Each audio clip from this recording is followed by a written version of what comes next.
పెళ్ళైనా పండగైనా వేడుక ఏదైనా పట్టు చీరల ప్రత్యేక వేదిక వారాహి సిల్క్స్. నమస్తే రమ్మగారు. నమస్తే జయ. రమ్మగారు, మెంతులు మన ఇంట్లో వాడుతూ ఉంటాము. రోజు ప్రతి కూరలో వేసుకోకపోయినా ఎక్కువగానే వాడుకుంటూ ఉంటాం. వీటి వల్ల ఉపయోగాలు ఒకసారి డిస్కస్ చేద్దామండి. బోల్డరి వందల కొద్దీ ఉన్నాయి. మెంతులు లోపలికి వెళ్తే మంచివి, పైన రాసినా మంచివి. మెంతి గింజగాను కూరగాను కూడా మంచిది. ఇంచుమించు ప్రతి ఆరోగ్య పరిస్థితుల్లోనూ మెంతికి ఏదో ఒక స్థానం కనపడుతూనే ఉంటుంది. ఆయుర్వేద వైద్యులు అయితే ఇంకా అద్భుతంగా బోల్డ్ అని ఉపయోగాలు చెప్తారు. సాధారణంగా మనం వాడుకునే ఇళ్లల్లో వాడే ఉపయోగాలు నేను చెప్పగలను. ఓకే. తరచుగా వాడతాం. మొట్టమొదటిది, మోషన్స్ అయినప్పుడు, లూజ్ మోషన్స్ అయ్యే వాళ్ళకి మెంతులు, పెరుగులో మెంతులు వేసి తినిపిస్తారు. మెంతి గింజ చాలా గట్టిది. ఆహారంలో మనం వాడేటప్పుడు ఏం చేస్తాం, నూనెలో ముందు మెంతులు, మామూలుగా తిరగమాతల్లో మొదట ఆవాలు వేసి తర్వాత పప్పులు వేసుకోవాలి. మెంతులు కనుకుంటే ముందు మెంతులు వేయాలి. కొంచెం టైం పడుతుంది. ఎక్కువ వేపు ఎక్కువ తీసుకుంటాయి. మెంతులు పొడి చేసి వాడుకోవచ్చు. ఆవకాయల్లో, కూరగాయల్లో అన్నిట్లలో వాడుకుంటాం. రోజువారీ ఆహారంలో మెంతుల్ని భాగం చేసుకుంటే ఒంట్లోకి వేడి తగ్గుతుంది, బీపీ తగ్గుతుంది, లివర్కి మంచిది. తర్వాత ఈ డెలివరీలు అయ్యాక మంచిది, చాలా ఉపయోగపడుతుంది. పాలిచ్చే తల్లుల్ని పోషించే మెంతులు అని ఒక హెడ్డింగ్ కూడా ఉంది, పూర్ణచంద్ర గారి పుస్తకంలో ఉంటుంది. ఎంత మంచిదో, పాలిచ్చే తల్లులకి చాలా మంచివి మెంతులు. బాలింతరాళ్ళకి మంచిది. అదేంటంటే గర్భకోశం సంకోచించుకోవడానికి, బిగుసుకోవడానికి యూజ్ అవుతుంది. పాలు పెరుగుతాయి దానివల్ల. ఆ పాలు తాగిన పిల్లలు బలంగా పెరుగుతారంటారు. బాగా పనిచేస్తుంది. ఎన్ని రకాల ఉపయోగాలు, ప్రధానంగా పెరుగులు వేయటం, మోషన్స్ అయితే ఇస్తే పొట్టలో అవి ఉబ్బుతాయి కదా, లూజ్ మోషన్స్ తగ్గిపోతాయి.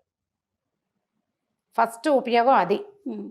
పచ్చిమెంతులే మింగించేస్తారు. అవును, ఊళ్ళల్లో బాగా చేసేవాళ్ళు. పేరు నెయ్యి మెంతులు, అలాగే అంటే మెంతులు మింగడానికి సులువుగా ఉండటం కోసం. కొంచెం మెంతి ఏంటంటే తడిని పీల్చుకునే గుణం ఉంటుంది దానికి.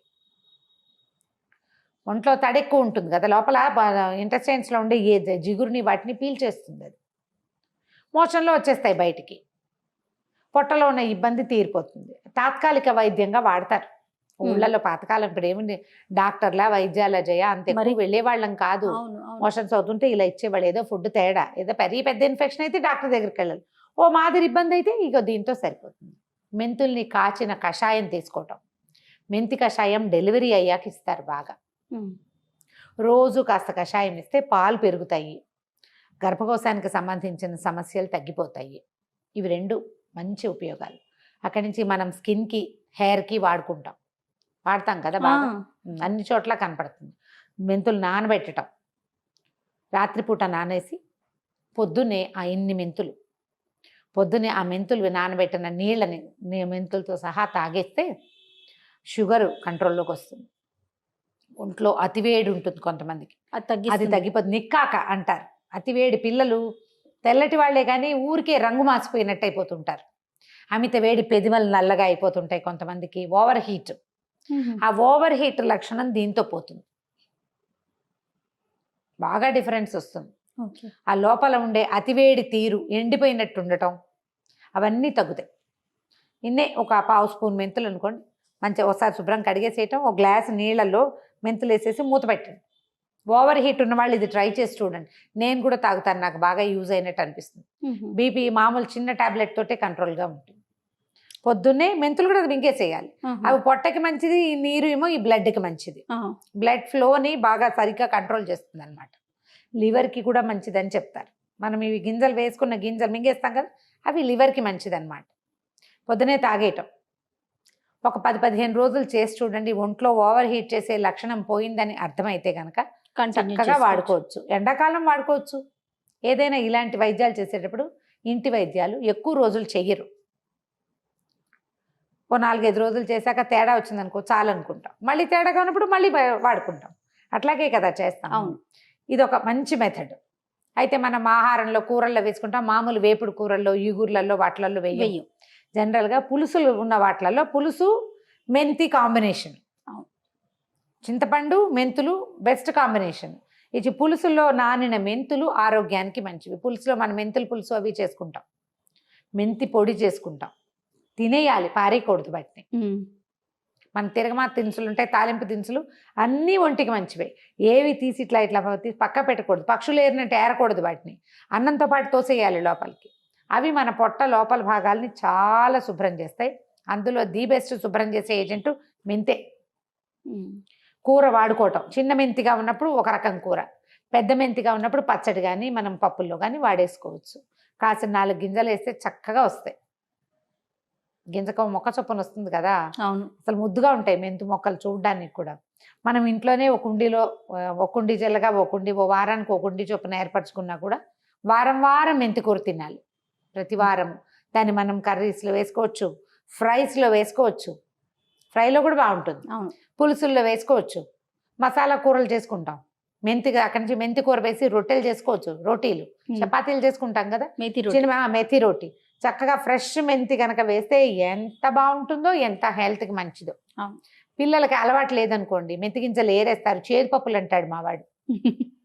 అమ్మా నువ్వు ఈ చేదు పప్పులు వేయద్దు, చేదుగా ఉంది అని. అలాంటప్పుడు మనం కూరగా ఇవ్వచ్చు. ఈజీ మెథడ్ ఏంటంటే మెంతులు చక్కగా దోరగా ఒట్టి ముగ్గుట్లో వేయించండి, మెత్తగా పొడి చేసేయండి, అవి కూరల్లో వేసేయండి, కలిసిపోతుంది. గింజ భావకంగా ఉండదు కదా, హాయిగా వెళ్ళిపోతుంది. నేను ఇంకోటి కూడా చేస్తాను జయ, ఈ ఎండాకాలం తినే పెరుగన్నానికి నేను మెంతిపొడి వేసుకుంటాను, బాగుంటుంది, నాకు ఇష్టం బాగా. చిన్న సన్న చేదు, అంత పెరుగన్నంలో అంత తెలియని కూడా తెలియదు, ఒక 1/2 స్పూను పైన చల్లేసుకుని తినేయటమే. సాలెడ్స్లో చల్లేయచ్చు, పెరుగన్నంలో కలపచ్చు, ఆవకాయ అన్నాలు అవి తింటాం, దాంట్లో కూడా ఒక చిటికెడు వేసుకోవచ్చు. ఎక్కడైనా వాడేయచ్చు, మనకు నచ్చాలి అంతే దాని వాసన. దానికి ఆరోగ్యమైన బెనిఫిట్స్ ఉన్నాయి అని తెలిసినప్పుడు కొన్ని మనం బలవంతంగా చేయిస్తాం కదా పిల్లలతోటి, మనని కూడా మనం బలవంతం చేసుకోవాలి. మెంతులు మనకు నచ్చదు, పొడిగా తీసుకోండి, ఒట్టి నీళ్లు తాగండి, అందులో పెద్ద రుచి తేడా ఏం రాదు. మెంతి నీళ్లు తాగేసేయండి, అప్పుడైనా మనకి పొడి చేసుకుని నీళ్లు తాగమంటారు. పొడిగా చేసుకోవడం అసలు తాగలేం, పొడి కాదు, అబ్బో అది భలే కష్టం. అవును, గింజలతోనే తాగేసేమంటారు, గింజలతోటే తాగేయాలి. లేదా మీకు చేత కాదు, ఈజీ మెథడ్ చెప్తాను. ఇప్పుడు రాత్రి నానబెట్టాము, ఆ గింజలు తింటాం మీకు ఇష్టం లేదు, గింజలు కుండీలో పడేయండి, గింజ మొక్కలు వస్తాయి, ఆ మొక్క ఎత్తి పప్పులో పడేసుకోవచ్చు, నీళ్లు మాత్రం తాగండి. నానిన నీరు తాగినా కూడా ఇన్ఫ్యూజ్డ్ వాటర్ అంటాం కదా, బాగా పనిచేస్తుంది. రాత్రి నానబెట్టడం, పొద్దున్న తాగేయడం. ఇంకా తలకి ఒంటికి సున్నిపిండి పట్టించేటప్పుడు కొన్ని మెంతి గింజలు కూడా అందులో వేసేయండి. మెంతి వల్ల నున్నగా అవుతుంది స్కిన్, మంచి నునుపు వస్తుంది. గింజలు నానబెట్టి రుబ్బేసి పెరుగు అది కలిపి నానబెడితే ఇంకా బాగుంటుంది. ఈ రుబ్బిన మెంతి గింజల పిండిని చక్కగా తలకి పట్టించేసుకోండి. ఇంత పిసరు పక్కకు ఉంచుకోండి. మీరు ఒళ్ళు తోముకునే సున్నిపిండిలో అది కలపండి, దాంతో తోముకోండి. ఒట్టి సున్నిపిండితో తోముకున్న దానికి మెంతి పిండి కలిపి దానికి ఒక డిఫరెన్స్ వస్తుంది, నునుపు భలే నున్నగా ఉంటుంది, చిన్న మెరుపు వస్తుంది. సామంచాయిగా ఉన్న పిల్లలు కూడా మెరుపుగా కనపడతారు, బాగా యూజ్ అవుతుంది. ఇలా ట్రై చేసి చూడండి. మెంతులతో ఎన్ని ఉపయోగాలు ఉన్నాయో. ఏదైనా సరే జయ, మనం ధనియాలకి ఉపయోగాలు ఉంటాయి, జీలకర్రకు ఉపయోగాలు ఉంటాయి, మెంతులకు ఉంటాయి, ఆవాలకు ఉంటాయి. దాని బెనిఫిట్ ఏంటి అనేది తెలుసుకుని మనం ఎట్లా ప్లస్ చేసుకోవాలో, మన ఫుడ్ హ్యాబిట్స్లో దీన్ని ఎలా చేర్చుకోవాలో కనుక ప్లాన్ చేసుకుంటే మన దైనందిన జీవితంలోనే, కొత్తగా దానికోసం ఏదో డ్యాన్స్ చేయక్కర్లేదు, ఇది ప్రాక్టీస్ చేయాలి అంతే. ఇది మంచిది అని ప్లాన్గా పెట్టుకుంటే కనుక వాడుకోవచ్చు. ట్రై చేసి చూడండి. మెంతులతో అన్ని ఉపయోగాలే. చాలా కొద్ది మందికి అది సూట్ కాదు. ఓకే, చూసుకోండి, మీకు సూట్ కాలేదు, దీనివల్ల నాకేదో ఇది వచ్చింది అని అనిపిస్తే దీనివల్లైనా ఇంకా దేనివల్లైనా వచ్చిందా అనేది ఒక ప్రశ్న వేసుకోండి, మాత్రం క్వశ్చనీర్. ఇది కాదు అనుకుంటే కంటిన్యూ చేయండి, అదే అనుకుంటే తగ్గించుకోండి, మానేయకుండా. ఓకే, అంతే. రైట్ రమ్మ గారు, నమస్తే. నమస్తే.